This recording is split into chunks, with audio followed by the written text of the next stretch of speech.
So, ito na, part 2. Bubuksan na natin ang ating iPhone 16 Pro. Black yan. Napakakinis.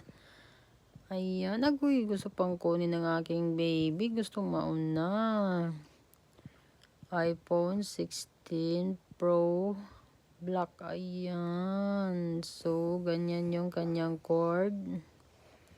Charger. Simple lang siya, no? Walang masyadong accessories. Yan lang. Ayan. Color black na iPhone 16 Pro.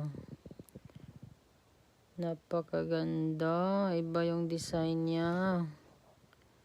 Ayan. Dito sa pataas. Meron pala dito sa baba. Yung ano. Dito sa baba pala.